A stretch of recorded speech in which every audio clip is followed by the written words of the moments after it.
Hey, what's up, y'all? Good afternoon. I don't know what time it is, but I know it's already afternoon. Yep, it is 12:06 at the afternoon. I'm on my way out. I'm going to the supermarket. I was supposed to do this yesterday, but I went to my doctor's appointment, and I got the vaccine right here, right there.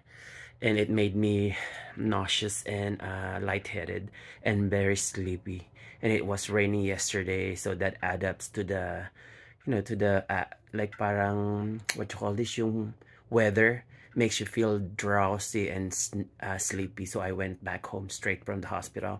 But anyway, I intend to do the grocery shopping today, so I'm on my way out. I'm going to Manila Oriental Market, so come on, let's go. Samahan niyo ako. Let's do the shopping.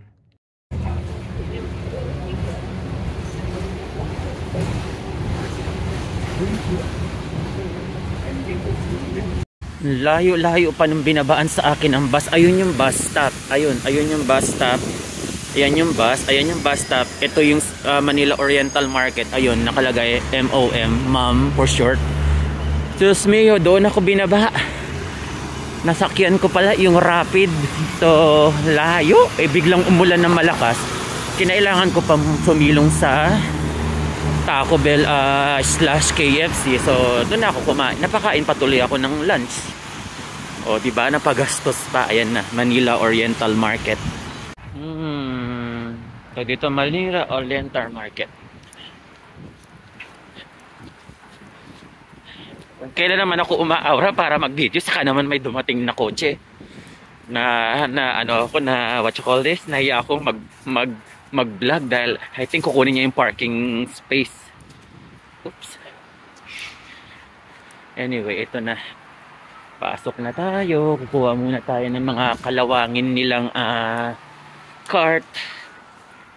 Ayan ang mga cart nila, kadiri.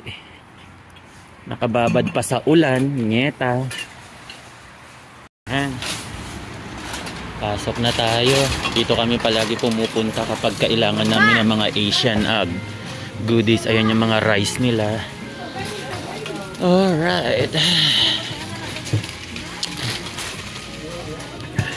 O, diba? Ayan yung mga favorite kong mga Mexican pastries. Favorite ko dyan, ayan. Ang tawag dyan, concha. Lagi kong binibili yan.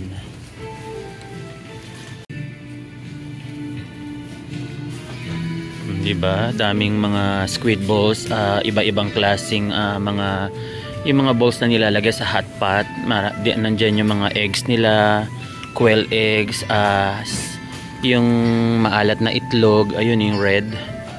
Ayan.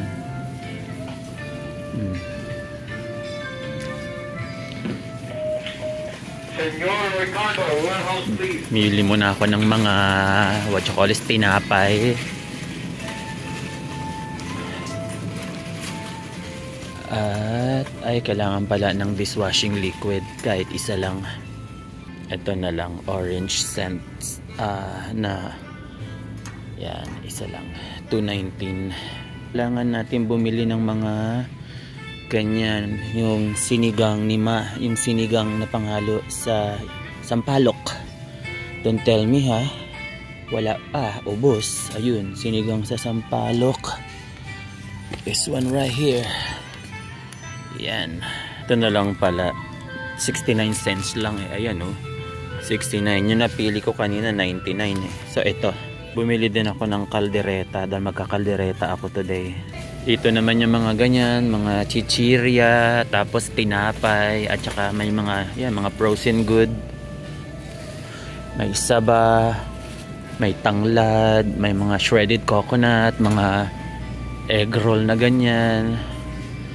Tapos mga iba-ibang klaseng siopaw at kung ano-ano pa. Dito tinapay, kuha tayo. Ito yung favorite na tinapay ng roommate ko eh. So there you go, $4.50 to.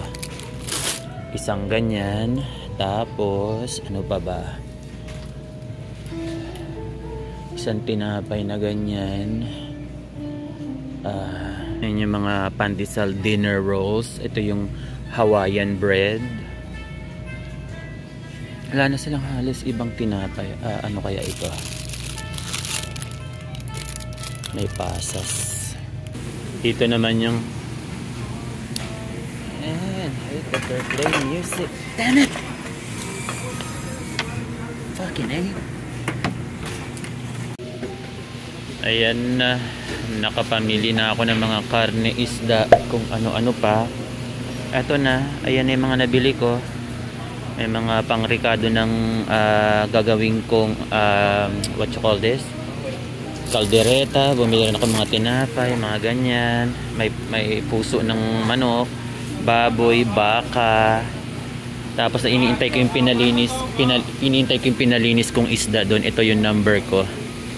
Pinalinis ko na yung isda para hindi ko nalilinisin sa bahay. Ko nakaka-stress mamili. Tapos ang lamig-lamig sobra dito sa loob, parang freezer. Tapos ang lamig sa labas. Tapos ang hirap magsalita dahil tapos nag-i-smog to kaya hindi ko makita yung mga binibili ko. Hindi ko makita ganing binibili ko dahil nag-i-smog to na nag-i-smog. Kaya super stressful mamili. I'm telling you. Tingnan niyo yung mga isda, oh. Ayan. Mga hito, ang lalaki eh.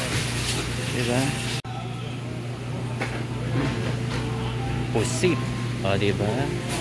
Ayan, oh. Talaba. Ayan, diba? Kaya mas gusto ko pa rin sa Pilipinas mamili kasi hindi frozen ang mga isda. Dito talagang babad sa yelo. Ayan, dumating na isda, oh. Naipalinis na natin. Pwede, magbabayad na tayo.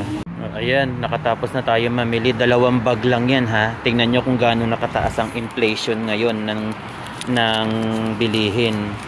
2 ano lang yan. Ayan ang total natin. 103.22 cents. 103.22 cents.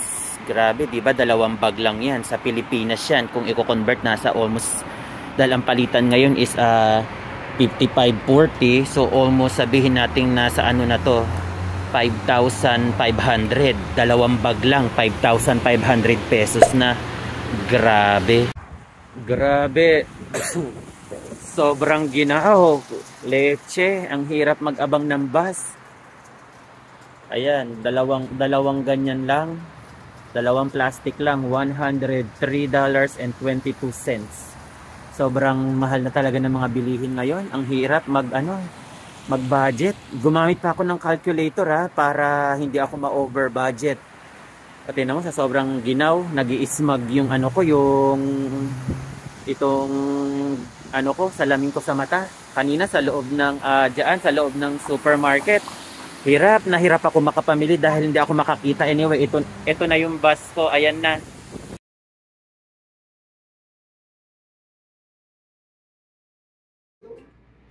Ayan, kanina na malengke ako. Tapos ngayon magluluto ako ng apritadang baka. Ang kulang lang sa mga ingredients ko ay wala akong nabiling tawag dito, olives.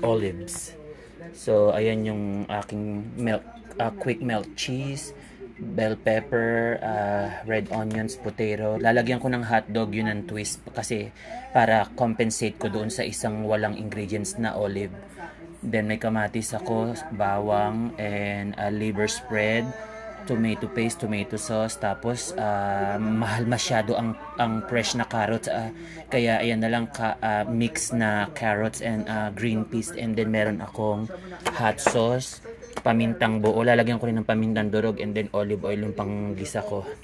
Ito yung pinakuluan ko na pre-cook na yung yung ang tagal kong pinakuluan tong 2 pounds to na 2 pounds yan na beef. Kahit super stress pamimili, di ko nagkukwento ba't talagang super stress all the way from going there and then coming back here. But anyway, magluluto ako. So ito na yung mga ingredients ko. Ayan, magsisimula na ako, nakapagsaing na ako. Ayan, nakapagsaing na ako ng 2 gatang. Kita nyo naman sa face ko, di ba? Super stress, oily, haggard, and then namumula-mula pa ako dahil talagang super pagod. But anyway, magsisimula na ako. Ayan. Luto na ang aking apritada. Apritadang baka. 2 pounds na baka yan. Na yung sirloin niya at ang kinuha ko doon sa supermarket. Tapos pinatadtad ko ng pang stew. Ayan yung mga ganyang size. Maraming melt cheese yan. Yung cheese nga, $9.99 eh. Yun ang pinakamahal eh na ingredients. Tapos nilagyan ko pa yan ng maraming, basta punong-puno ng ricado yan. At katamtaman lang or tamang-tama lang yung anghang niya nung nilagyan ko ng hot sauce. Yan. Pangalawang luto ko to ng apritada ever. Ay, apritada? No, caldereta, sorry.